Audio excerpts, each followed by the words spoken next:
Donc bonjour à tous, donc, je me présente Maxime Garetta, je suis responsable transition numérique à la Chambre de commerce du Val-de-Marne et je suis en compagnie donc, de notre intervenant du jour, Yann Boisseau. Bonjour à tous. Bonjour Yann.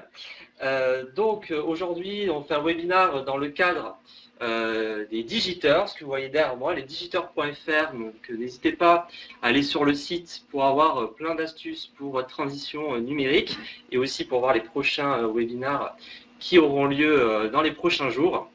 Donc aujourd'hui, nous allons parler donc un sujet RH sur comment réussir l'intégration et l'orientation de vos nouveaux collaborateurs. Donc justement, ce nouveau collaborateur, comment bien l'intégrer, le fidéliser pour justement faire en sorte que votre activité soit performante. Donc Yann, je te laisse te présenter. Bonjour à tous. Déjà merci de l'invitation de la CCI du Val-de-Marne. Merci à vous, vous êtes très nombreux. C'est un sujet qui est vraiment intéressant et qui est important pour vous. Donc nous aujourd'hui on est là aussi puisqu'on a été lauréat du prix de la solution digitale en 2018 auprès de la CCI Val-de-Marne et on a remporté le prix au sein de l'ensemble des CCI de l'Île-de-France, donc c'était intéressant. Aujourd'hui donc l'objectif ça va être de parler onboarding. Donc nous on a créé Tilt il y a 1 an avec mon associé Jonathan. On accompagne des entreprises dans l'intégration de leurs nouveaux collaborateurs et pour cela en fait on a construit une plateforme digitale qui va aider les directions des ressources humaines mais aussi les managers et bien entendu les collaborateurs. Donc n'hésitez pas à poser des questions, on verra peut-être que Maxime posera 1 ou 2 questions. Donc allez-y pour les questions, moi je vais les relever. Donc on va en prendre 2-3 pendant le webinaire et à la fin on gardera 5 minutes pour faire que le question-réponse. Donc n'hésitez pas à les lancer sur le chat sur la droite, je vais les relever. Et à la fin du webinaire, vous allez avoir les coordonnées de Yann, donc il ne faudra pas hésiter à le contacter si besoin. Donc, hop, clac. Donc recruter le bon candidat. Donc dans le domaine dans les ressources humaines, en effet, le recrutement, on va dire que c'est un peu le nerf de la guerre. Donc aujourd'hui, beaucoup d'énergie, on va dire, est déployée pour recruter les meilleurs candidats. Très souvent et de plus en plus, on emmène les candidats extrêmement loin dans l'expérience, c'est-à-dire qu'on leur fait passer un certain nombre de tests, qui vont être des tests très liés, on va dire, à l'environnement qui est plutôt technique, mais aussi à l'environnement très personnel, afin d'en savoir plus sur la façon dont ils travaillent, la façon dont ils s'intègrent dans une équipe. On va les emmener extrêmement loin. Les techniques de recrutement aujourd'hui, voilà, elles sont extrêmement poussées. Il y a beaucoup d'entreprises qui travaillent sur ces sujets-là. Une fois que vous dites à une personne, voilà, tu es recruté, cette personne-là, en général, vous l'aviez dans votre, on va dire, dans votre vivier depuis un certain temps. C'est-à-dire que c'est des gens qu'on connaît, à qui on fait passer des entretiens au moment où ils sont à l'écoute du marché. Et puis un jour, on leur dit, bah, c'est bon, tu es embauché dans l'entreprise, tu es pris. Donc c'est parti. Alors là, c'est parti, parfois ça ne part pas toujours. C'est-à-dire que je suis pris dans l'entreprise, par contre, je suis peut-être déjà en poste, ou pas. Donc il va se passer entre eux, on va dire, pour le plus rapide du rapide, ça peut être la semaine d'après, mais très souvent, il va y avoir entre 1 mois et 3 mois de latence. Et alors là, c'est la traversée du désert. Il faut savoir qu'aujourd'hui, avec un bon onboarding, on a un taux de rétention à l'entrée d'un collaborateur qui est 11% supérieur à la moyenne. Aujourd'hui, malheureusement, dans beaucoup d'entreprises, la partie, on va dire, qui précède le premier jour, elle est très liée à la sensibilité du manager qui a recruté le candidat, donc qui est le futur collaborateur. C'est-à-dire, est-ce que cette personne va l'appeler, va garder le fil avec lui, pour lui demander un certain nombre d'informations, pour le tenir au courant de ce qui va se passer quand il va arriver. Est-ce qu'on va juste le contacter pour lui demander peut-être un RIB ou voilà, des choses très administratives et pas forcément très, très sympas. Donc là, l'objectif, en effet, dans cette période, qui est la période, on va dire, qui précède le premier jour, ça va être de basculer entre ce qu'on va appeler l'expérience candidat vers, en effet, cette fameuse expérience collaborateur. Alors, expérience candidat, expérience collaborateur, alors là, il y a un peu des guerres de religion, des guerres de tranchées. L'expérience candidat, elle va durer jusqu'à la fin de la période d'essai. L'expérience collaborateur, elle commence avant même qu'on soit candidat. Donc, après, moi, je ne rentre pas dans ces histoires-là. Le tout, c'est qu'on estime globalement qu'un collaborateur devient collaborateur à partir du moment où on lui a dit que c'était bon, qu'il rentrait dans l'entreprise. À partir du moment, en effet, où la personne, donc, on va dire, est vraiment sur cette période expérience collaborateur, en général, la rencontre avec les pairs dans cette période-là, elle est seulement de 35% dans les organisations, donc c'est un chiffre qui est relativement faible. L'objectif, c'est qu'en fait, un nouveau collaborateur, vous avez dépensé énormément d'énergie pour le recruter, donc vous l'attendez. L'objectif, c'est qu'il doit le sentir, en fait, ça, qu'on l'attend. Lui, dans une phase, en fait, où il est plutôt content de rentrer dans une nouvelle entreprise, donc finalement, il va aller chercher de l'information, en général sur Internet. Il va trouver l'information qu'il va bien pouvoir trouver, c'est-à-dire c'est de l'information très souvent plutôt publique. Aujourd'hui, l'objectif, en effet, ça va être de dire, cette période, eh bien, autant s'en servir pour lui envoyer de l'information qui lui est dédiée. Alors nous, ce qu'on remarque avec la majorité de nos clients, et on teste un certain nombre de choses suivant les typologies de clients qu'on peut avoir, des startups en forte croissance, des grands groupes. En général, alors, on a certains clients qui ouvrent la plateforme 3 mois avant l'arrivée du collaborateur parce qu'ils vont débaucher des profils en très forte tension dans d'autres entreprises. Dans la majorité des cas, on ouvre la plateforme, on va dire 1 mois avant. 1 mois avant, on va leur envoyer, admettons, de l'information très corporate sur l'entreprise, où on va lui faire découvrir le groupe, la façon dont le groupe est structuré, l'histoire du groupe. Et puis, 3 semaines avant, admettons, on va lui envoyer de l'information qui va être dédiée à son équipe, admettons. Donc, si la personne rentre dans une équipe, admettons, technique ou dans l'équipe commerciale, on va envoyer du contenu qui est dédié à cette équipe. Dans l'équipe commerciale, on va pouvoir lui dire, au sein de l'équipe commerciale, voilà le type de sujet sur lequel on travaille. Et puis, on va lui donner connaissance aussi des membres de son équipe.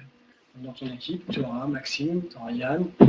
Maxime a travaillé sur tel sujet, il a remporté tel projet le mois dernier, ça s'est passé de telle manière. Donc ça lui permet en fait vraiment de connaître le fonctionnement de l'équipe, ça lui permet aussi de se faire une idée du job qu'il va avoir. On a beaucoup de gens en effet qui vont être acceptés dans une entreprise, qui découvrent lors de la première semaine ou des premières semaines en quoi consiste réellement le job, et parfois ça peut être déceptif. Dans ce cas-là, autant que ça sert pour tout le monde, l'entreprise, ça lui coûte extrêmement cher puisqu'elle, elle investit beaucoup pour former ce nouveau collaborateur. Le nouveau collaborateur, lui, il n'a pas de temps à perdre non plus, donc si ça ne lui plaît pas, autant qu'il s'en rende compte très vite. Et finalement, ils disent, finalement, c'est pas pour moi, et on évite, on va dire, les écueils. Donc sur cette période-là, finalement, l'objectif, ça va être que ce soit au niveau du collaborateur, comme au niveau très administratif.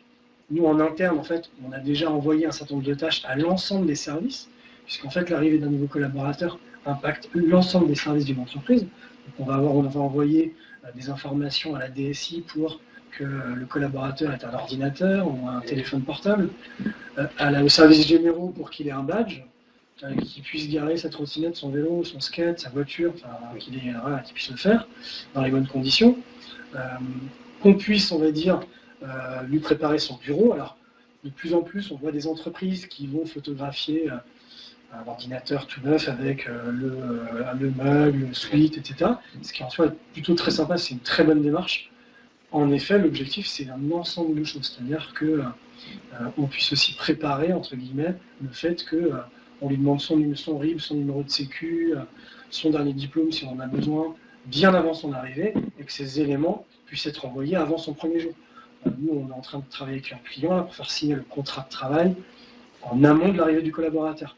C'est-à-dire que ça facilite beaucoup de choses et ça permet aux collaborateurs aussi de se sentir vraiment attendus, impliqués et déjà dans l'entreprise.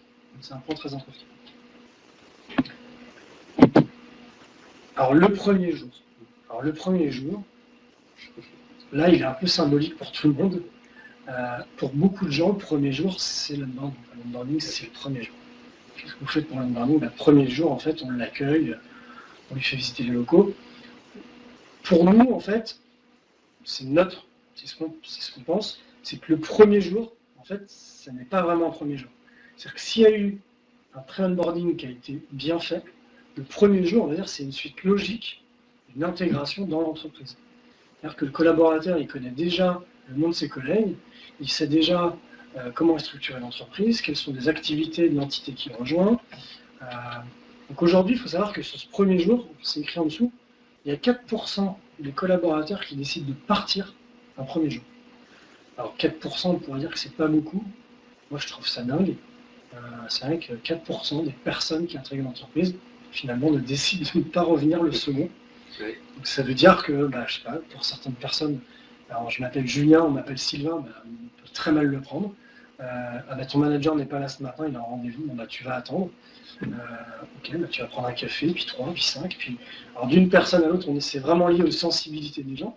Donc là, finalement, l'objectif, en effet, c'est de faire en sorte que quand la personne arrive, en amont, en fait, nous, on va lui proposer, j'en parlerai un peu plus loin, mais on va accompagner l'ensemble de l'entreprise. C'est-à-dire que le manager a été accompagné pour préparer les premiers jours du collaborateur. Donc le premier jour, en général, le collaborateur lui-même, il sait qu'il va rencontrer, qu'il va être accueilli par son manager, qu'ils vont prendre un café ensemble, admettons, le matin, qu'il va rencontrer son équipe, qu'il aura une réunion au début d'après-midi avec un de ses pairs pour présenter un certain nombre de dossiers sur lesquels il travaille et un peu lui montrer un peu de quelle manière l'équipe fonctionne. Donc, finalement, ce premier jour, en général, c'est vrai qu'il est assez anxiogène pour beaucoup de monde. Et dans la vie de salarié, je l'ai vécu aussi. On ne connaît pas vraiment l'équipe dans laquelle on arrive. On ne sait pas vraiment dans quelles conditions on arrive. Donc ça peut être extrêmement stressant. Là, l'objectif, finalement, c'est qu'on ait un peu décapsulé l'ensemble des points qui pourraient être un peu douloureux.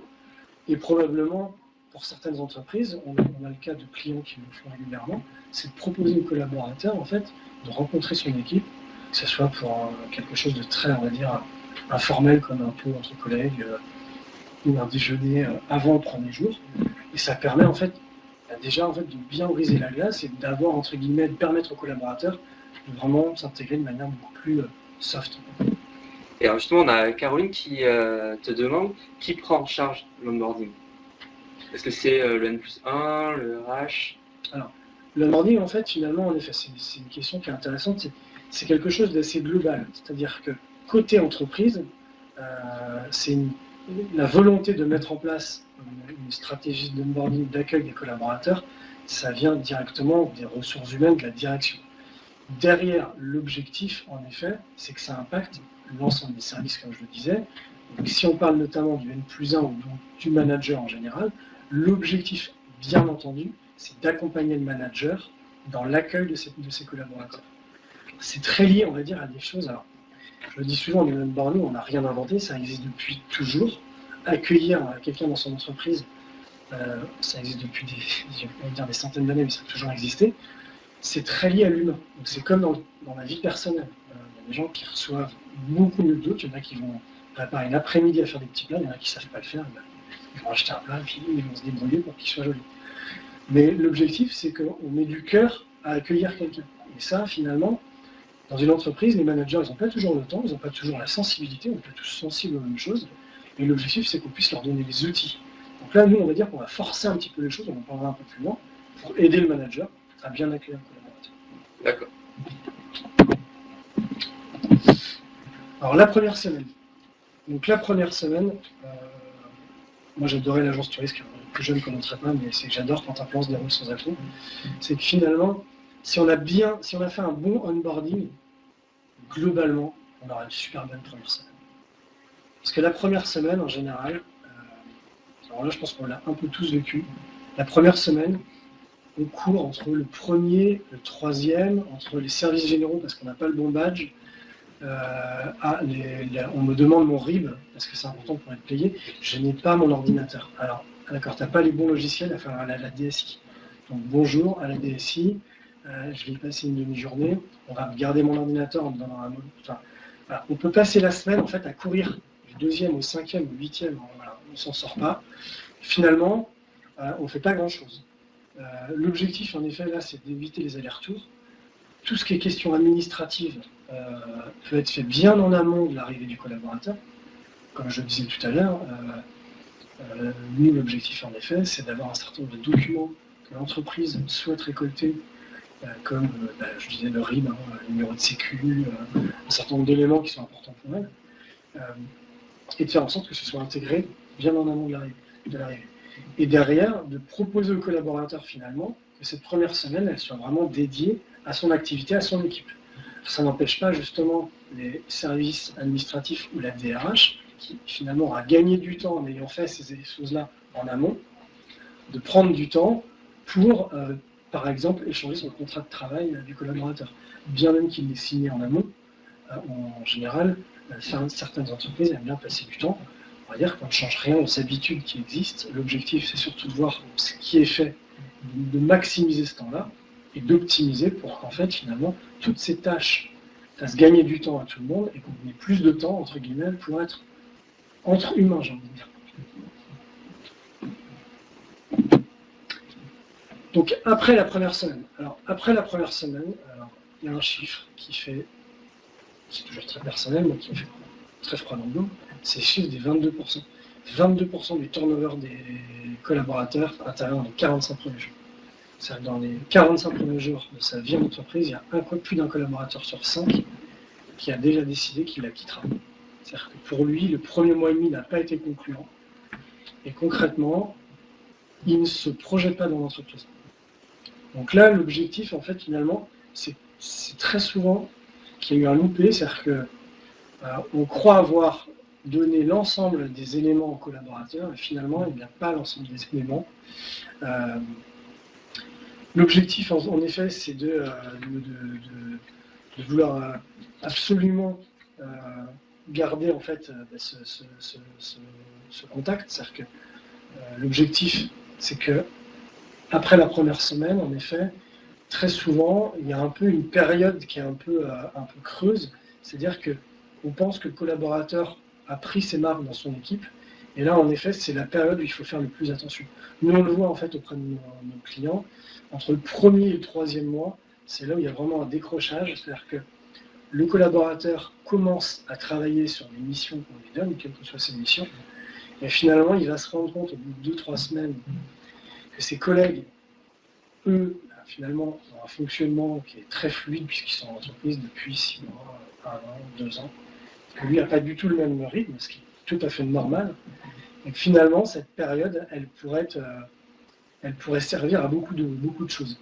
Alors, nous, là, auprès de beaucoup de clients, ce que l'on fait, c'est qu'on va mettre en place des quiz où on va leur demander leur avis en leur disant comment s'est passée ta première semaine, comment s'est passé ton premier mois, ou alors, sur des cas très précis, on va leur proposer en effet de revenir sur certains fondamentaux. On a des exemples très concrets de clients qui, admettons, envoient des collaborateurs chez leurs clients, c'est-à-dire typiquement des ESN, ou là on a un client qui est une entreprise qui envoie des collaborateurs à l'étranger, des ingénieurs, et ils vont leur demander en amont de connaître un certain nombre d'éléments très liés à la sécurité dans ces pays étrangers. Donc on va vérifier par le biais de quiz, c'est fait de manière, c'est-à-dire qu'il n'y a pas de choses très obligatoires, c'est plus pour valider un certain nombre d'acquis et se dire finalement, est-ce que tu pourras reprendre connaissance d'un certain nombre de choses et pousser un certain nombre de documents ou d'éléments qu'on a en notre connaissance au sein de l'entreprise pour pousser le collaborateur, on va dire, à monter en compétence. D'accord. Alors, tous ces documents, ces éléments, on pose une question, donc c'est Golan, au niveau juridique. Oui. Est-ce que on peut communiquer sur des contrats, des documents, on va dire, pas forcément officiels, avant que le collaborateur soit intégré? Alors, en fait, voilà, c'est une question, il y a deux choses. Donc la première, c'est tout ce qui va être contrat de travail, documents administratifs, etc. On n'oblige pas le collaborateur à signer son contrat de travail. S'il ne souhaite pas le signer, il ne le signe pas et ça va être indiqué. Concernant les documents administratifs, c'est très souvent demandé en amont dans beaucoup d'entreprises, mais c'est fait par téléphone. On va lui demander est-ce que tu peux m'envoyer ton RIB, etc. Nous, là, l'objectif, c'est qu'on va lui faciliter les choses. On va tout intégrer dans une interface unique. Donc il peut mettre son RIB. L'objectif en effet c'est de gagner du temps, mais bien entendu il n'est pas obligé. La seconde chose, c'est tout ce qui va être des éléments qui ont trait à l'entreprise. Typiquement, je donne de l'information sur la CCI globalement, qu'est-ce que la CCI va demande, et puis derrière, qu'est-ce que les digiteurs, l'action des digiteurs. C'est de l'information entre guillemets plus ou moins publique de toute façon. Après, c'est de l'information de connaissance pour le collaborateur. Et bien même que le collaborateur ait besoin de prendre connaissance, c'est-à-dire qu'on a un client typiquement qui va donner du contenu lié, comme je dis, à la sécurité, parce que ce sont des collaborateurs qui, une fois qu'ils sont embauchés, partent dans des pays étrangers, ça peut être l'Afrique ou l'Amérique du Sud. Donc là, on les invite à prendre connaissance d'un certain nombre de documents, mais il n'y a aucune obligation en fait. Donc, la seule chose, c'est qu'en général, quand une personne est d'être embauchée dans une entreprise, en effet, c'est un moment assez intéressant, parce que le collaborateur, il est en attente d'information, et là, on va lui pousser de l'information qui est vraiment dédiée à son poste et ce pourquoi on l'embauche. Ok. Alors, on te demande par exemple un organigramme, est-ce qu'on peut le transmettre avant? Non. Alors, c'est un document confidentiel. Alors là, sur les éléments confidentiels, en fait, en général, en effet, l'objectif, ça va pas être de donner de l'information ultra sensible. L'organigramme de l'équipe en disant voilà les 5 personnes de ton équipe, il n'y a rien d'extrêmement confidentiel, on va dire. Après, en effet, on ne va pas aller donner de l'information extrêmement importante d'une entreprise et on va attendre la première semaine.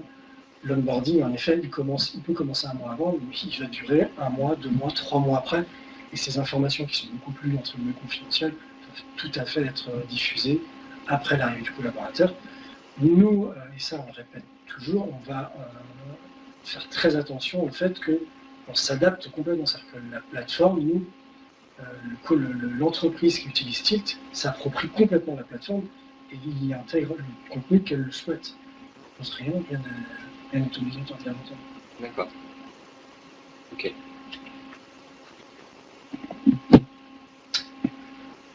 Donc, Welcome on Board, bon, là, clairement, on voit sur les chiffres qu'on donne là aujourd'hui, c'est qu'il y a plus 58% de chances d'être présent après 3 ans. Alors, j'ai vu tout à l'heure une question. Alors, sur les statistiques, tout le monde se demande d'où viennent tes statistiques. En fait, elles sont indiquées à chaque fois. Oui, sur PowerPoint. Il y en a beaucoup qui viennent de Marques, qui est un institut d'études qui sort des études régulièrement. Enfin, régulièrement, pas régulièrement, c'est un gros institut d'études. C'est des études qui sortent toutes les 2 ou 3 ans. Mais sur chaque slide, donc si vous aurez accès à la présentation, sur chaque slide, on a bien fait attention à la nos sources. C'est des chiffres qu'on a vérifiés bien entendu. Donc en fait, tout ce qui a été fait en général jusqu'à la période, on va dire, pré-onboarding, etc., intégration premier jour et les jours qui suivent, donne en effet. Alors, on nous parle de plus en plus de la marque employeur. La marque employeur, en effet, c'est une volonté des entreprises aussi, à l'extérieur, de pouvoir donner une image positive. Alors, il y a la volonté de vouloir donner une image positive et mettre en place des actions qui font qu'une entreprise a une image positive. Ce sont 2 choses qui sont très différentes. C'est pas parce qu'on va intégrer une solution comme Tilt au sein de l'entreprise que la marque employeur va exploser. C'est un ensemble de choses. On va dire que l'onboarding n'est qu'un maillon d'un ensemble d'éléments qui font qu'on va avoir une marque employeur positive. Un élément qu'on a pu remarquer nous qui est intéressant, c'est que dans le cadre de l'onboarding, en fait, pour revenir au tout début de la présentation, on emmène les gens extrêmement loin, donc on les fait très souvent rêver sur ce que va être l'entreprise. C'est-à-dire qu'on projette finalement un pan de l'entreprise sur la capacité à emmener un collaborateur très loin. On se dit, s'ils sont capables de faire ça, c'est qu'en interne, ils sont capables de faire beaucoup de choses.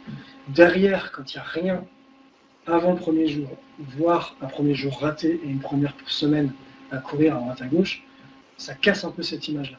Donc finalement, nous, on ne fait que reprendre la suite. On va garder le fil avec ce qui a été fait en recrutement. Il faut, on va dire, pérenniser aussi tout le travail qui se fait par les équipes RH en recrutement, qui sont, c'est un travail qui est extrêmement compliqué. Enfin, il y a un marché qui est extrêmement tendu sur certains métiers. Donc l'objectif derrière, c'est qu'il y ait une logique. Et on se rend compte finalement qu'un nouveau collaborateur, la période dans laquelle il va le mieux parler de son entreprise, enfin là où il en parle le plus en positif en général, c'est au début de sa carrière, ou tout du moins de sa vie dans l'entreprise. Donc ne serait-ce qu'en termes de recrutement, si on peut parler notamment de cooptation, une personne qui est embauchée dans une entreprise a globalement, en général, pas mal de personnes dans son cercle professionnel premier, des personnes qui ont la même activité. Et c'est une occasion rêvée de dire, ben voilà, finalement, moi je suis rentré dans cette entreprise-là, ils ont su m'accueillir bien avant que j'arrive, ils m'attendaient, tout était prêt quand je suis arrivé, j'ai pu travailler au bout de 2 jours, j'étais opérationnel, j'avais des réunions prévues la première semaine, tout était cadré, clair, c'est rassurant. Pour le collaborateur lui-même, ça donne une image de l'entreprise qui est extrêmement structurante et rassurante. Et finalement, j'ai envie de dire, c'est pas si compliqué que ça à mettre en place. Voilà, c'est un point c'est un des points, des retours qu'on a notamment de nos clients. D'accord. Et donc du coup, le nouveau collaborateur va avoir un questionnaire, quelque chose comme ça, pour valider que tout se passe bien. Alors, le nouveau collaborateur, en effet, alors ça c'est en accord avec l'entreprise, suivant la taille de l'entreprise, c'est possible qu'on lui pose des questions en lui demandant son avis sur cette première semaine, sur ce premier jour, dont on se souvient très souvent. Ça peut être tout à fait nominatif. Dans certaines grosses entreprises, dans des groupes, ça va être fait de manière anonyme, dans le sens où le côté anonyme va donner entre guillemets un niveau de qualité de réponse beaucoup plus objective et leur permet de ressortir des données très intéressantes et structurantes sur les phases de l'onboarding. On l'a fait de manière complètement anonyme. On a des personnes avec qui on travaille qui intègrent plus de 2000 ou 3000 personnes par an. Aujourd'hui, c'est intéressant de savoir à quel moment de leur accueil ils ont été moins suivis. On peut très bien se rendre compte qu'admettons, sur des parcours, parce qu'on va mettre en place des parcours d'intégration, admettons des développeurs, des commerciaux ou des personnes du support, on va se rendre compte qu'admettons, les commerciaux, entre le 3e et le 4e mois, il y a une phase de chute, de perte de position, et on va pouvoir se dire attention, sur cette population-là, il y a un point de douleur à ce moment-là, qu'est-ce qui se passe? Globalement, si c'est un commercial, peut-être qu'il est confronté aux premières problématiques de dossiers qu'il n'arrive pas à vendre, et c'est compliqué, donc il y a une perte de confiance. Et donc l'objectif finalement, c'est de s'en rendre compte et d'agir le plus vite possible. D'accord.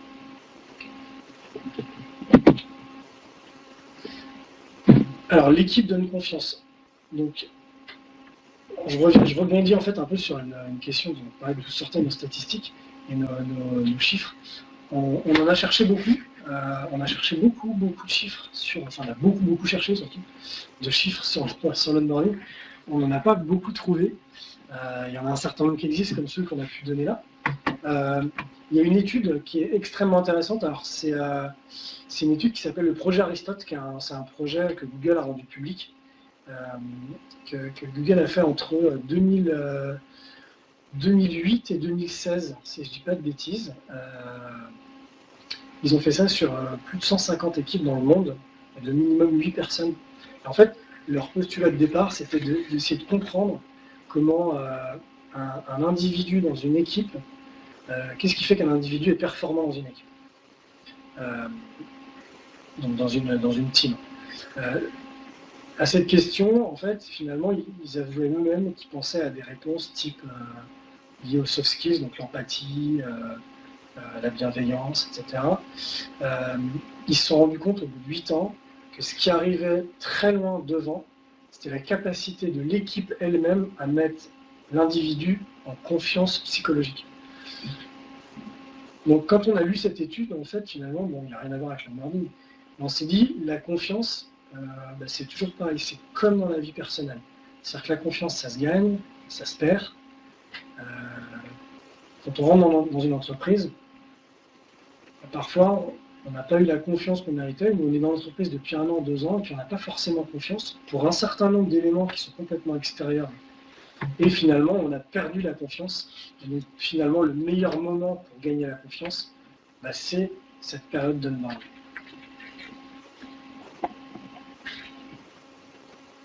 comme je le disais tout à l'heure, le manager, l'objectif en effet, c'est d'accompagner le manager en amont. Donc là, nous, on va le suivre et on va lui proposer en fait d'accompagner l'accueil du collaborateur en le relançant régulièrement, en lui proposant de mettre des rendez-vous sur le premier jour, un déj d'équipe, etc. Et l'objectif, c'est que finalement, pour les entreprises, il y a un process global qui soit unique, qui permette à tout le monde de faire les choses de la même manière. Écouter, analyser, former, fidéliser. Ça, c'est important en effet. Et puis j'arrive sur la fin, bonus, tout ce qui va être mobilité interne, onboarding inclusif. On accompagne des mobilités sur les congés maladie. Donc voilà. Alors, justement, est-ce que tu peux expliquer Tilt en termes de fonctionnalité pure? Qu'est-ce que tu proposes? Pour quelle taille d'entreprise? Est-ce que c'est compatible pour les TPE, PME? Voilà. Non, mais Tilt, nous, on travaille avec tout type d'entreprise. En général, globalement, les entreprises qui ont un peu plus de 20 à 30 collaborateurs, qui recrutent plus de 20 à 30 collaborateurs par an. On accompagne des entreprises qui recrutent 100, plusieurs milliers par an également. On a à disposition la plateforme qui est marque blanche côté collaborateur, donc à l'image de l'entreprise. Et côté administrateur, en fait, on va donner des accès à la DRH, mais aussi au manager, différents types d'accès. L'objectif, en effet, c'est que la plateforme, elle va être complètement adaptable à l'entreprise, à la culture. L'objectif, c'est vraiment de travailler sur la culture de l'entreprise et que les valeurs de l'entreprise soient vraiment retransmises au sein de la plateforme. Donc il y a tout un type de fonctionnalités qui vont permettre aux collaborateurs de prendre connaissance de l'entreprise, de savoir où il en est. Il a des tâches à réaliser par période. Et côté DRH, on va ressortir des informations sur où en sont les collaborateurs, est-ce qu'il y a des collaborateurs finalement qui ne répondent pas aux questions, ou quels sont les besoins qu'ils peuvent pouvoir avoir. Très bien. Ok.